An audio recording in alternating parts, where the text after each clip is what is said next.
राजा काशिफ, मुझे हंसी से कोई बैर नहीं है मेरा, मैं अपने खुद के नाम के आगे मुस्कान लगाता हूं। लेकिन जिस तरीके से हमारे रक्षा विशेषज्ञ बहल साहब जब बोल रहे थे तो आप हंस रहे थे, उसे मैं कहूंगा कि बड़ी बेशर्मी से आप हंस रहे थे। इसकी वजह? जी मैं बात करूं। पहली बात तो ये कि देखें जो हुआ, मैं उसकी बिल्कुल कंडेम करता हूं, बिल्कुल गलत हुआ, नहीं होना चाहिए था। इंसान कोई भी क्यों किया आपने? नहीं होना चाहिए था ये तो आपको पता है, क्यों किया आपने? मेरे सवाल का जवाब इसका दीजिए। मैं जवाब देता हूँ। अच्छा, जो मेरी हंसी आई कि वो जो साहब बैठे हुए थे, वो जिसको कहते हैं ना डे ड्रीमिंग, दिन में सपने देखना। नहीं, डे ड्रीमिंग नहीं, रातों की नींद उड़ाई है उन्होंने आपकी। एयर कमांडर है वो, रातों की नींद उड़ा चुके हैं पाकिस्तान की। डे ड्रीमिंग की आदत नहीं है उनको। अच्छा, रातों की नींद हमारी उड़े। हमारे पास एक बंदा है, उसका नाम है कलभूषण, उसको रातों को नींद नहीं आती। शर्म आनी चाहिए, शर्म आनी चाहिए। देखिए राजा काशिफ, शर्म आनी चाहिए। हाँ, शर्म में। लेकिन आपके मुल्क के तमाम लोग भिखारी बनकर अरब कंट्रीज में बेशर्मी से भीख मांग रहे हैं, तो शर्म की उम्मीद मैं आपसे भी नहीं करता। खैर, आप अपनी बात पूरी करें। दो बंदों को शर्म दिलाएं, एक अजीत डोभाल को, दूसरे राज जिसको मैं रावण कहता हूं, उसके चीफ को। ये नहीं है, रावण है, खुद ही करा देते हैं, फिर उसके बाद रोने धोने शुरू कर देते हैं। भाई, अपने लोगों को तो छोड़ दो। ये रावण है, रावण 10 सर वाला, कश्मीर में खा गया। सन 2000 में भी आपने ये किया था, 38 सिख मार दिए।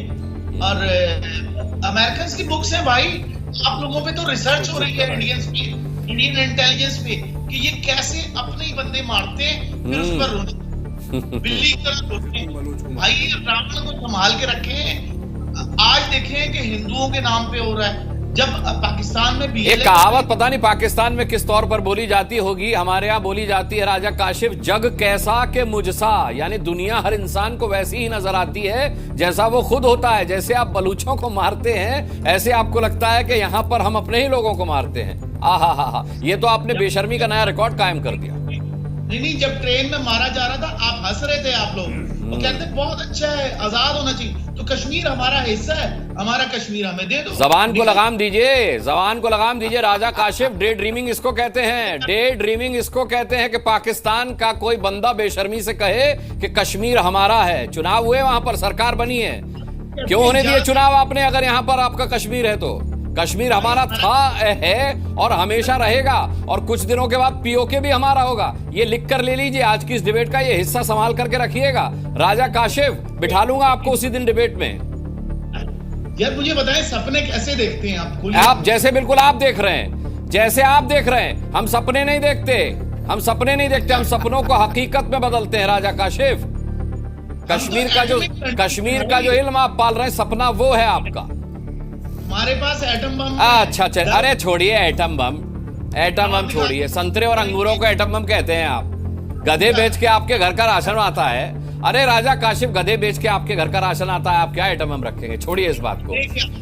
आप लोगों को भी कहते हैं कि सारे गधे तो इंडिया में ही हैं बेसिकली। ना, गधे पाकिस्तान में जिन्हें आप बेचते हैं। आपको तो घोड़े भी गधे नजर आ रहे होंगे आजकल। भूख का आलम ये है, भूख का आलम ये है कि आपको तो घोड़े भी गधे नजर आ रहे होंगे। खैर, ये पाकिस्तान के चश्मों में दिक्कत है ये। खैर, मैं अनर्गल प्रलाप आपको नहीं करने दूंगा, अनर्गल प्रलाप आपको नहीं करने दूंगा। डॉक्टर अजय आलोक, ये बेशर्मी और वो भी पूरी हिम्मत और हौसले के साथ देख रहे हैं आप। तो क्या कीजिएगा? बोलना नहीं चाहिए, थोड़ा अनपार्लियामेंट्री है, लेकिन बोल ही देता हूं इनके लिए। कुत्ते की पूंछ कभी सीधी हुई है क्या? क्यों बहस कर रहे हैं? गलती हमारी है। हाँ, डंडा से ही मार खाएंगे तभी समझेंगे। बांग्लादेश बना दिया तभी समझ में नहीं आई। 98,000 सैनिकों को सरेंडर करवा के हमने छोड़ दिया तभी शर्म नहीं आई।